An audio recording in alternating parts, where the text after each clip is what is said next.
Gary, think of this. Yes. Yes. Think of this. You have a book that you love. Yes. Do you want to see more of it? Maybe. Do you want to see 8 more of it? Maybe. Or maybe not. It's all with Marchese and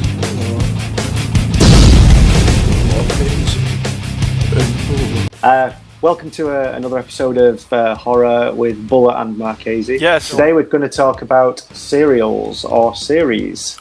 Will kind of came up with this one. Have you ever seen a book like... No. From again.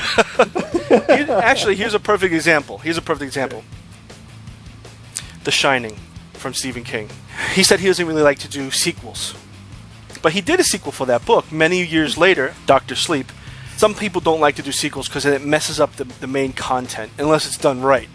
You have some sequels that were better than the prior one, and thus, especially if you like the character, depending on how it's done and how much money, I guess, they put into it, how much thought, because if it's a book... I get this thing from this company called BookBub, B-U-B. It sends me books that are discounted or free on Kindle. And I see a free book here and there, so I click on it and I just have it, just in case. Maybe one day I might want to read it, if I have time.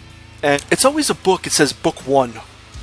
And that kind of pisses me off. It's good that that you're getting out a book to let people see, hey, this is the first one, and then you like the series, so you keep going. Marketing-wise, it's good. But then it kind of pisses me off because then you're looking at material that's going to go for 8 more books, and if it's not good, or at least to you, you're not going to keep reading. Now, Harry Potter, obviously, I know Gary has opinions on Harry Potter, but a lot of people liked it, a lot, and it's what sold the next one and the next one. Harry Potter, I can see as a series. What makes that magic? That's a Harry Potter series, and then why are so many writers trying to tap into this series thing? What is it about series that, I mean, maybe it's a trend in the publishing industry. How are you to sell 1 or more books in a series? I think that if you're going to do a series of books, then the original one, or the first one, has to lay down a very solid foundation. You used the example of The Shining and the follow-up Dr. Sleep. The Shining is an iconic story which opened up quite a few questions, including the ability to shine, what happened at the Overlook. Follow-up Dr. Sleep, one was not as good as The Shining. It was a good story, it was fine, but definitely falls into the sort of second category of Stephen King books, which seems to happen after the early 90s. I think the quality sort of declines. I think Dr. Sleep is a completely different story. It uses very similar mechanics to the first one in terms of the ability to shine and Danny Torrance, and it sort of explores what would happen, when he grows up and how he lives with the legacy of his father. And it goes off in a different direction. It's got those weird vampire, what they call the True Knot. Yeah. The weird vampire people. I think that's one way of doing it. And King has done it to a certain degree of success. He also used the example of Harry Potter. I mean, I'm sure that when J.K. Rowling sat down and wrote down Philosopher's Stone, so J.K. Rowling probably wrote that, put it out to the publishers, and it went out for sale and did really, really well. And it was like, oh, let's write another one. And then because that was very successful, oh, let's write another one. And I'd be really, really surprised if she genuinely had sort of 7 or 8 books planned for Harry Potter. Actually, what I heard, did she? I think when she wrote it on a napkin, supposedly she had, not the plot, I guess not intricate plots, but she had an idea for 7 books. Yeah. Or maybe I visited that cafe where she wrote that. Oh yeah? Where she used to go, in Edinburgh, up in Scotland. Me and Lisa and Holly sat and had a cake and a cup of tea in there. Well, yeah, apparently she used to go there all the time, and that's where she wrote it overlooks Greyfriars Graveyard, and next to it there's like a boarding school which she based Hogwarts on. Oh, wow. And people like Snape and Dumbledore and all these weird and wonderful names, they're actually people who are dead that are in the cemetery. Wow. So if you look around the graveyard, you can find their names on the graves. So that's where she got these strange names from. But if she did that, then all well and good. But it's one thing to make an outline on a napkin, and another thing entirely to write a complete series. I think people who go out there and think, "Oh, I'm going to write a serial. It's going to be a series. It's going to be great." They're usually really crap. You can't build on sand. You know what I mean? You have to have a really good original idea that does really well. There has to be demand for sequels. I don't see why I would want to buy a series of books for the sake of buying a series of books without really enjoying the first one. A good example of a series of books that I do actually quite like are the MJ Arledge wrote a story called Eeny Meeny, as in like Eeny Meeny Miny Mo. It's a sort of true crime detective type series set in Southampton, which is on the south coast of England. It's about this detective, this woman, and it's all about her sort of up against this weird serial killer who is a little bit like the guy out of Saw. Yeah. He kind of puts people in difficult situations and they have to get out of them. And it was a really good opening book.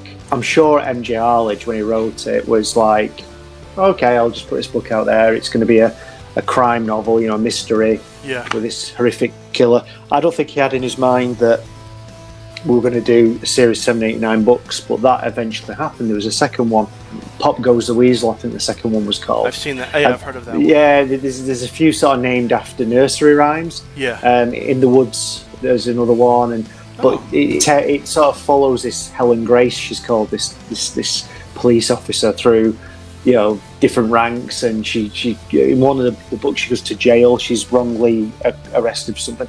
But that's a series of books that's born out of success. I don't think MG Arledge wrote issue 1 knowing there's going to be number 10. We want to know what you think. Do you like series? Do you like one-offs? Do you like when the one-offs make a second one? Do you like when people just come out and say, you know what, I want to do 8 books right off the bat, and they tell you that there's going to be 8 books? We want to know what you think. Does this piss you off sometimes? Could you just be done in 1 book? You know, why do you need 8? Yeah, or just try it out. Say this may keep going, but finish it in the first book. Make it a story that finishes, and could go to sort of like Dan Brown. With the Robert Langdon series. They're separate stories, but they're sort of a series, if you want to say that. See you next time.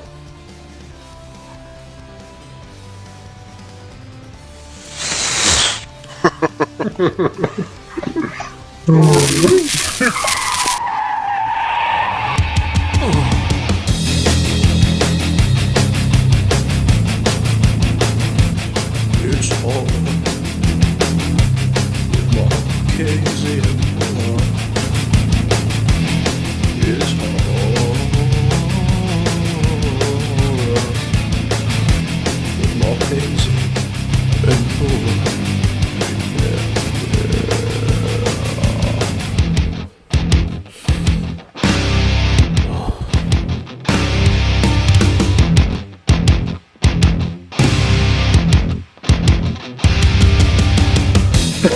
And guess what? This time it's Gary's turn to say. So, Michael. I forgot what I was doing. What do I say? See you next time. Oh, sorry.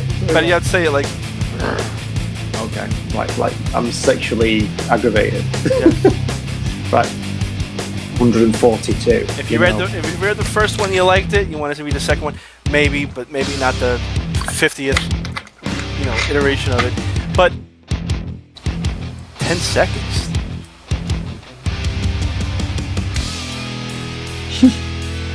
Oh, 10 minutes. Wow. So what are we doing? I don't know. We want to know what you.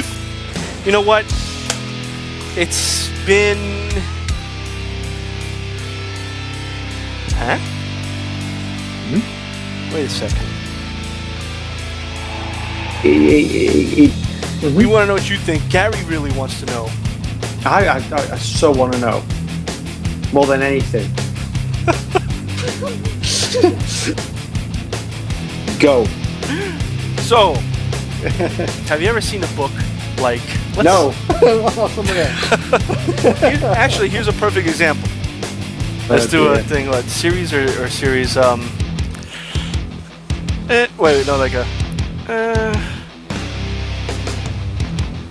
Yeah, perfect. There we go.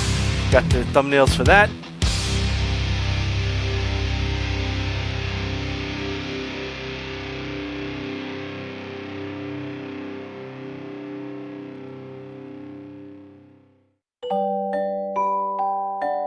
Yep.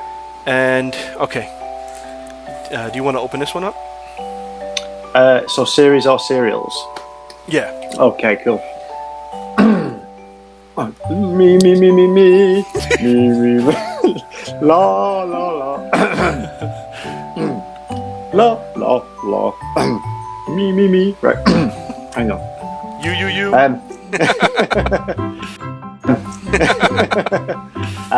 Welcome to another episode of Horror with Buller and Marchese. Yes. Not Marchese. Just Buller. Yeah, welcome to another episode of Buller with me, your host, Gary Anthony Buller, and my American colleague here, William Francis Marchese. I'm just the gimp that was let out of the closet for a few hours. For the purposes of this, the first one was the Order of the Order of the Phoenix or something. The first one. Sorcerer's Stone. Sorcerer's Stone. And UK, I think it was a different stone. They called it something Philosopher's else. Stone. The Philosopher's Stone. Okay, that's the intro. Let's do